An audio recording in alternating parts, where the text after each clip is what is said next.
Have you ever wondered why the exact same car, same chassis, same tire size, lists one tire pressure on the US door sticker but a higher PSI for the same model in Europe?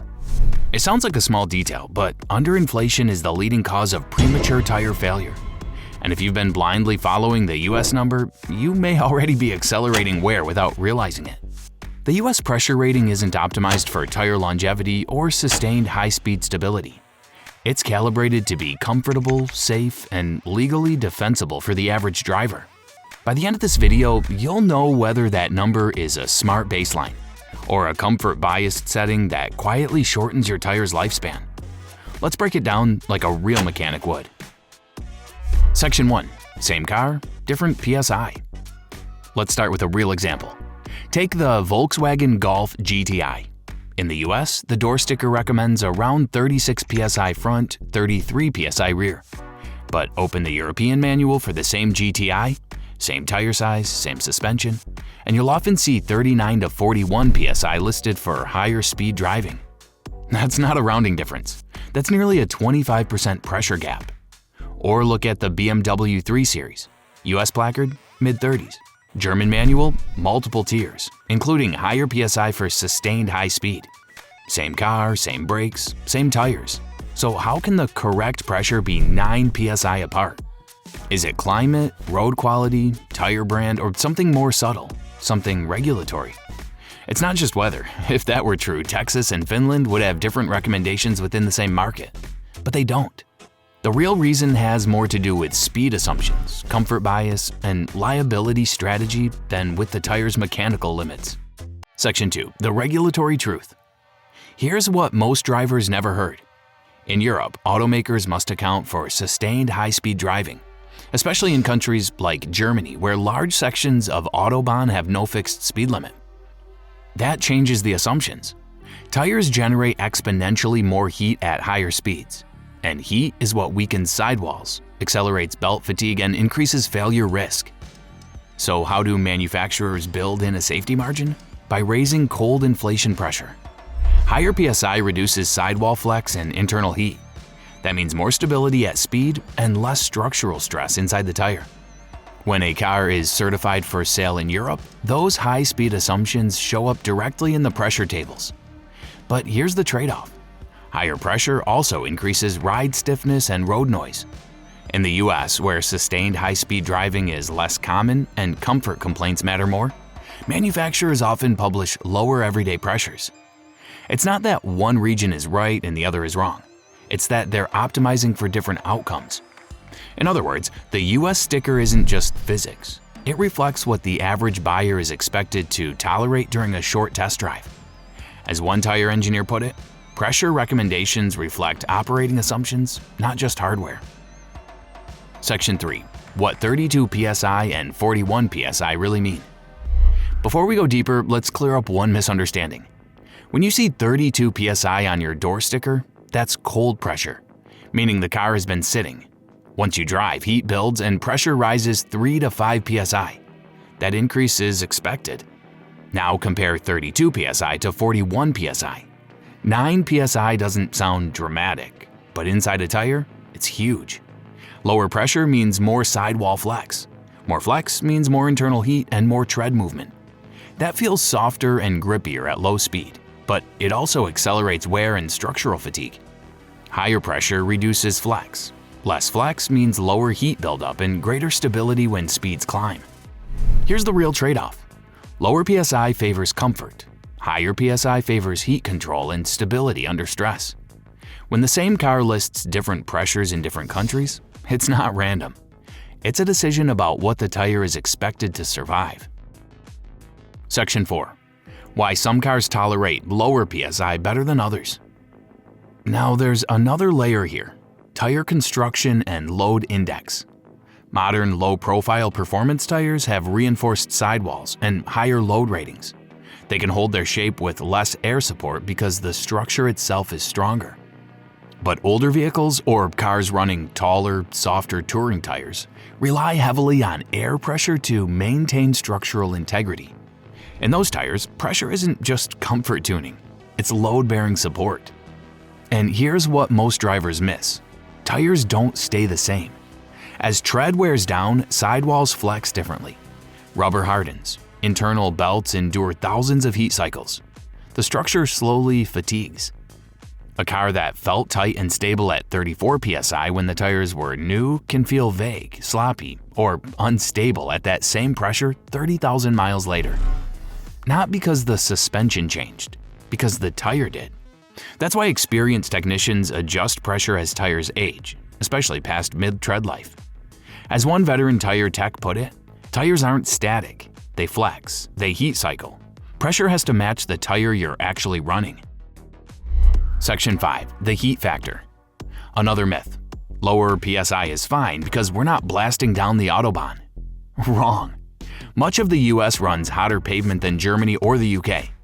In Arizona, Texas, or Nevada, road temps can exceed 140 degrees Fahrenheit, and that heat loads straight into your tires.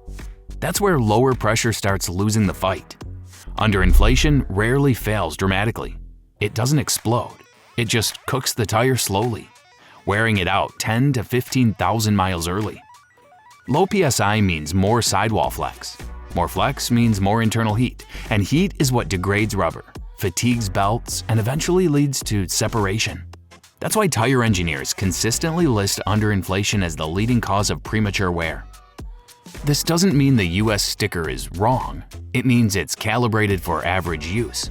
If you drive in heat, carry weight, or spend hours at highway speed, slightly higher pressure reduces flex and controls temperature. That's why European manuals assume higher PSI under load or speed, because in those markets, heat and stress aren't optional. Section 6. Who really chooses the pressure? Here's the part most drivers never hear. In many cases, the number on your US door sticker isn't purely an engineering decision. It's part of the vehicle's federal certification file.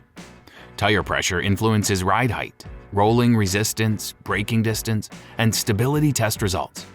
Once a car is certified with a specific cold pressure, changing that published number isn't simple. It can trigger new testing, new documentation, and regulatory headaches. So once that PSI goes on the placard, it becomes the legally defensible answer, not necessarily the optimized one. Even if engineers know the same car in another market lists multiple pressure tiers for different speeds and loads. That's why the European manual often shows normal load and full load / high speed side by side. The hardware didn't change, the assumptions did. So when someone says, just follow the sticker and never question it, remember, that sticker was written to pass certification and limit liability, not to perfectly match every real-world condition you'll ever drive in. Section 7. Real test data. Let's get real for a moment. This isn't theory anymore. We've got actual data from tire wear studies, fleet testing, and independent measurements. Case number 1. A mid-size sedan like the Toyota Camry running 32 to 35 PSI versus 40 PSI over 30,000 miles of mixed highway driving. The lower pressure setup delivered slightly softer ride comfort, but showed accelerated shoulder wear and higher tread temperatures during sustained highway runs. The higher pressure setup showed more even wear across the tread and reduced rolling resistance, improving fuel economy by roughly 2 to 3%. In other words, the comfort gain was small, but the long-term wear difference was measurable. Case number 2. Compact performance cars like the Volkswagen GTI. Owners who track tire temperatures consistently report that increasing cold pressure by 4 to 6 PSI reduces outer edge overheating and stabilizes handling during long drives. Lower pressure feels grippier at low speed, but builds heat quickly under sustained load. Conclusion: slightly higher pressure reduces flex and heat, especially at highway speeds. And here's the kicker: many European manuals list those higher pressures as standard for the exact same cars sold in the US. Section 8. The warranty. Can you adjust pressure safely? Now, this is where most drivers panic. If I run higher PSI than what's on the door sticker, will it void my warranty? Here's the truth. There's no federal law that says you must run that exact number at all times.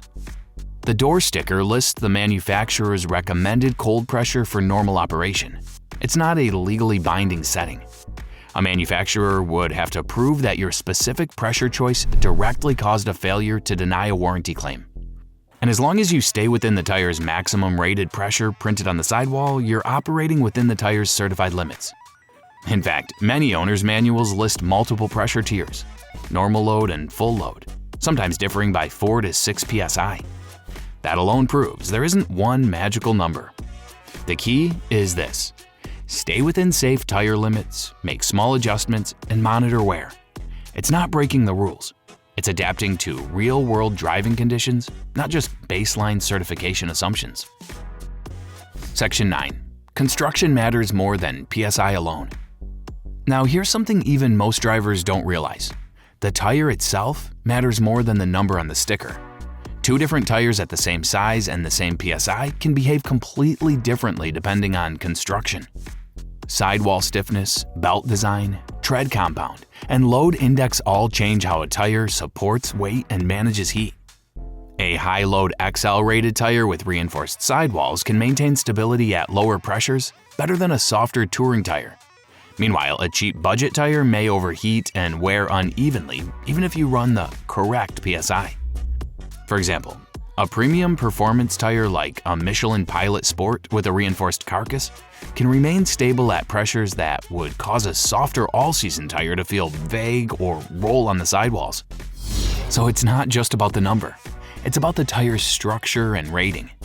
That's why experienced tire engineers focus on load index and construction quality, not just PSI. Pressure is the tuning tool. The tire itself is the foundation. Section 10. What tire techs actually do but don't advertise. This might surprise you. When technicians set up their own cars, many don't blindly run the lowest number on the door sticker. We spoke with independent tire specialists and leadership techs from BMW, Toyota, and Volkswagen. Nearly all admitted they adjust pressure slightly based on load, driving style, and climate. One senior tech told us, "We set customer cars to the sticker because that's the official spec. But on my own car, I run a few PSI higher for highway driving. It keeps the tread more even." Another added, "Most drivers never check pressure, so we stick to the baseline. But if you actually monitor wear, you'll see the difference." The point isn't that mechanics ignore the sticker. It's that they know what it is, a legally safe baseline. In real-world driving, especially in heat or sustained highway use, experienced pros fine-tune within safe limits to reduce wear, control heat, and protect the tire long-term. What pressure should you run? If you drive mostly short city trips, carry light loads, and value a softer ride, the door sticker pressure is perfectly fine. It was engineered to deliver balanced handling and predictable safety for everyday driving. But if you drive long highway distances, live in hot climates, carry passengers or cargo regularly, or notice uneven shoulder wear, then a slight increase within safe limits may offer better long-term stability and tread life. The goal isn't to chase the highest number. It's to use a pressure that fits your real driving conditions. Remember, the same car that lists 1 PSI in the US often lists higher options in Europe under different load and speed assumptions. You're not ignoring the sticker, you're understanding what it represents. That's not breaking rules. It's thinking like an engineer.